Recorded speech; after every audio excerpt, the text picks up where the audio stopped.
Hi everyone, Tanya Hertz here. I am Assistant Professor of Entrepreneurship and Business Management at San Diego Miramar College, Director of the Rec Innovation Lab at San Diego Miramar College, and also Lecturer of Business at San Diego State University.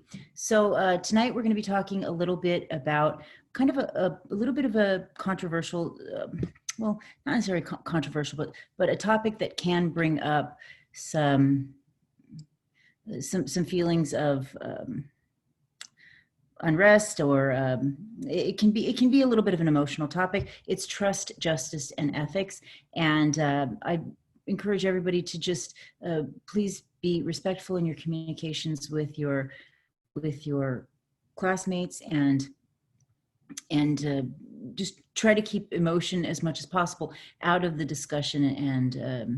And when I'm sharing all of the information that I share, I will be as much as possible keeping my personal opinions out of the discussion, and really just focus on the facts, on the research that supports the topics that we're addressing. So with that, I'm going to go ahead and pull up the slides that I have on this topic, and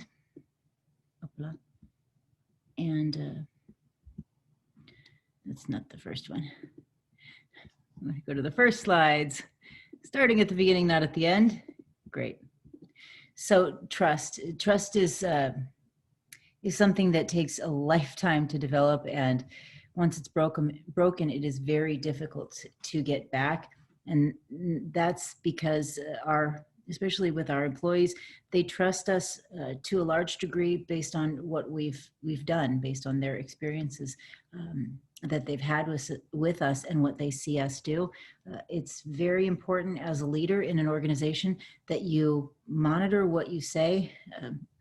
Of course, we want to be authentic leaders, but monitor that we're not saying bad things about people and thinking that that isn't helping to shape our employees' views on us.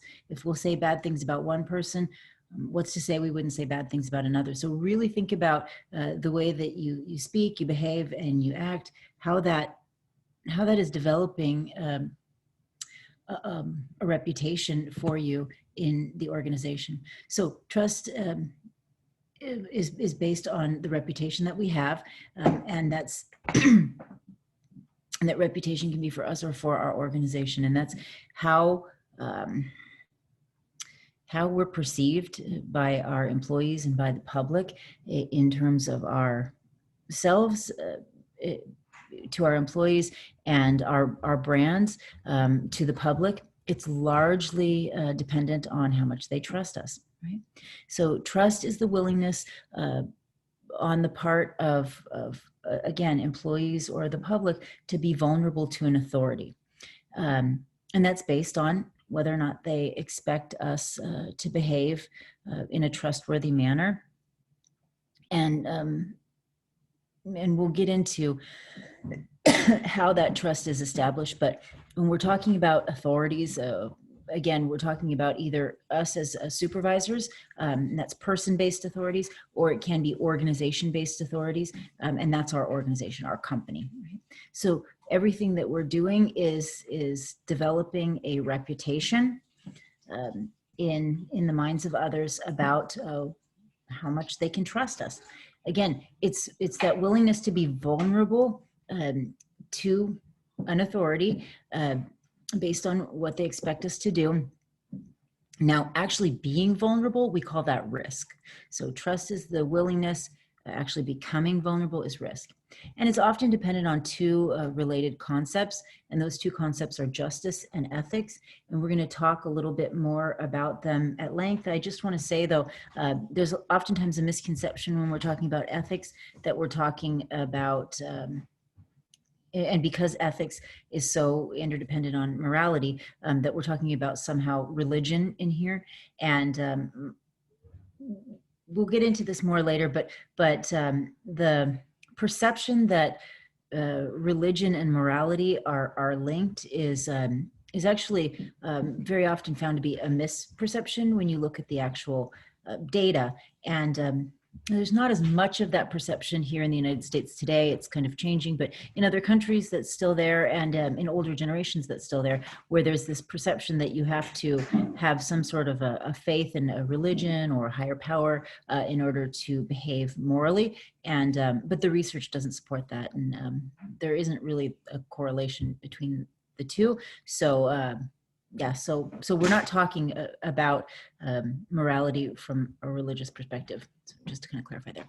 All right, so justice is the perception of fairness. You can almost, justice and fairness are essentially nearly synonymous. But when we're talking about justice, we're saying, is the decision-making of that authority done in a fair way?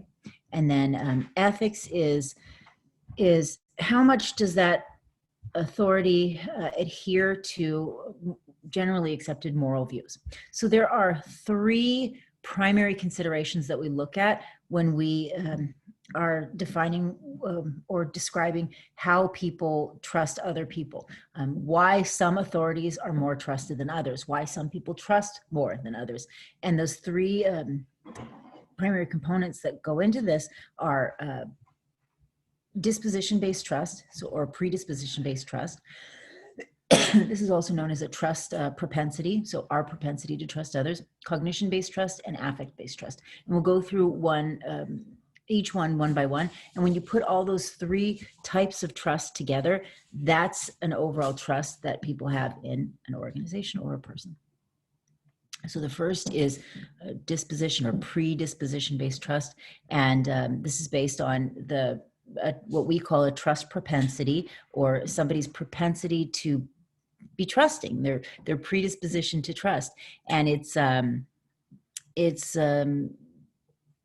person's inherent willingness to rely on other people, to believe in other people, to expect that what they say, what they do, what they promise, we can rely upon them. And some people have personality traits that have this predisposition to trust other people.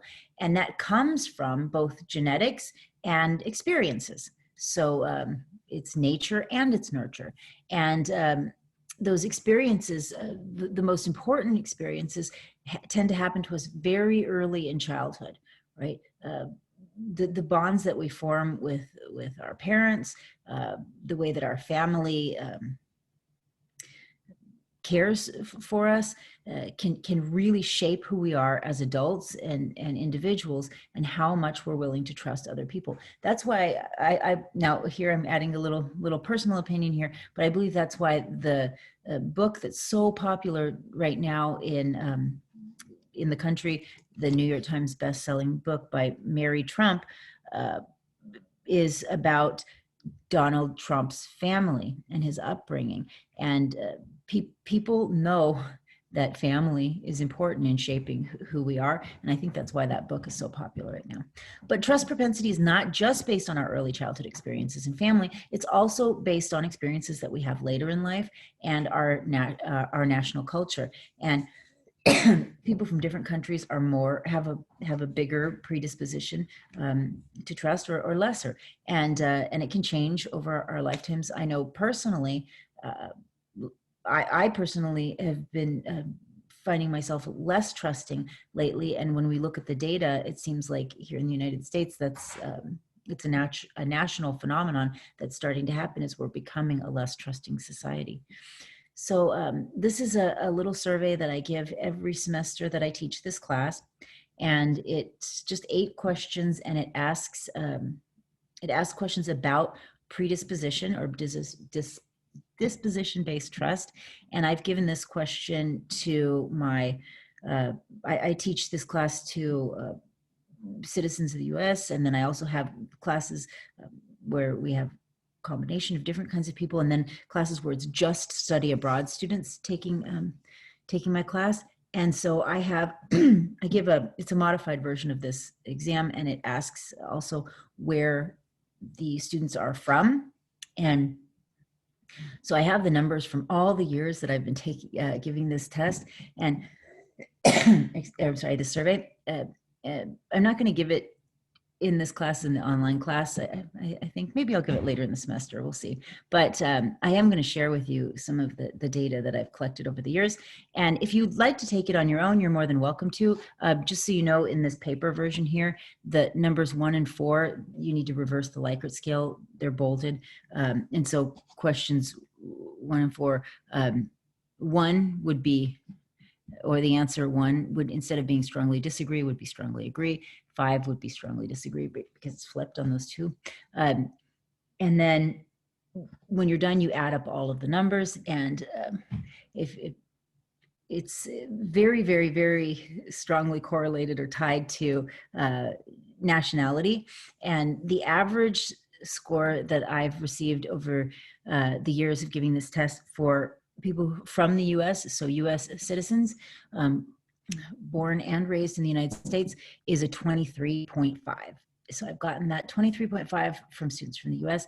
And then I've looked at it across the spectrum, all the different countries. US and Mexico tend to have the strongest predispositions to trust. Italy's pretty high in there too.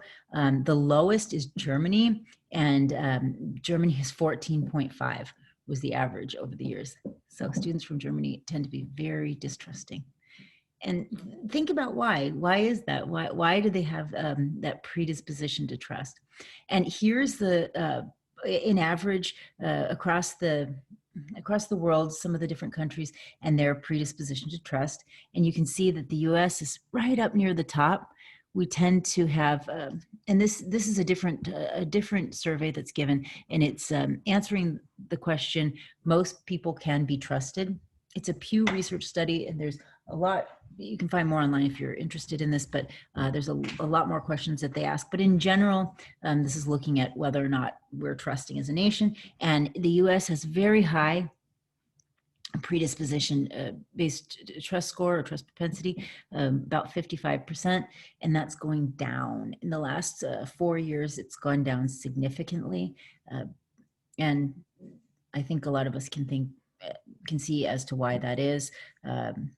There's a lot of interesting research that's being done on this right now, but our predisposition to trust has gone down quite a bit. Yeah. So some of the least trusting countries include Brazil, Romania, Chile. France tends to be distrusting.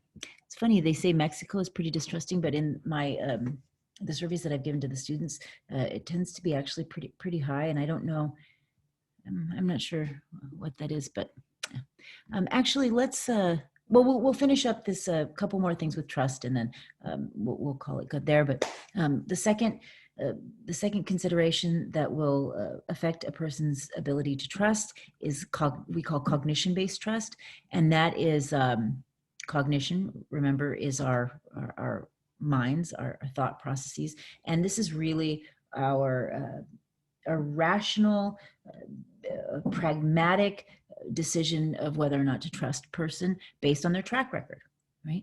What do we know about that person and what they've done to us and with us and to others, right? What have we seen them do? And it's really gauged across 3 dimensions, and that's the authority's ability, their benevolence, and their integrity. So ability, are they skilled? Do they have the knowledge, the skills, the abilities to be successful in a particular area? We're more likely to trust a person when we know that that person is competent, that they are well trained, that they know what they're doing.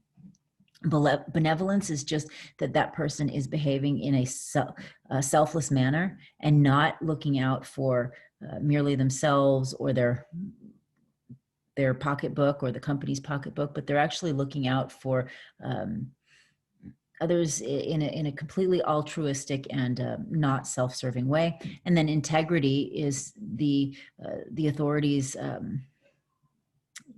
their ability or their track record of adhering to what the principles and the values that they said that they would adhere to. So I'll put it another way. These are the kind of people who do what they say they're going to do, right? And you know that you can rely upon their word. And the Third type of trust is called affect-based trust. And so affect, right, is unlike our cognitive pragmatic approach, this is more emotional and based on our feelings. And this is, we have very few relationships in our life do we actually rely on affect-based trust. This is a type of trust. It takes a long time to develop, and often it supplicants or it takes the place of the other types of trust once that that relationship and that bond is developed and it's there. Once it's there, we'll rely on this affect-based trust so that it doesn't even matter what the person says or does. We're just going to trust them. We're going to trust what they say. We're going to trust what they do because we've known them for so long, and we've known we know they say that we know they're the type of people who do what they say they're going to do. We know that they're smart, that they're competent, that they're selfless. But it goes beyond that. We also just we have a good feeling about them. We don't even have to think about it. We just do it, right? We just trust them. So there's very few relationships that this type of trust is actually used because it takes so long to get there. When we're in a new relationship with another person, when you first meet somebody, the only reason that you will trust that person is based on you as a person, your predisposition and propensity to be trusting. So it's totally disposition based at the beginning. Then, as for most relationships, as you know a person a little bit better, or you have something to go on, some track record to go on, then most of the relationships we use cognition-based trust. We make our decisions based on that track record. And then when we've had enough time working with an authority or with a leader, then those are the relationships that will rely on that affect-based trust, and we'll say, I trust them or I don't, no matter what they say or do. Okay. And we're going to actually, I'm going to stop that there.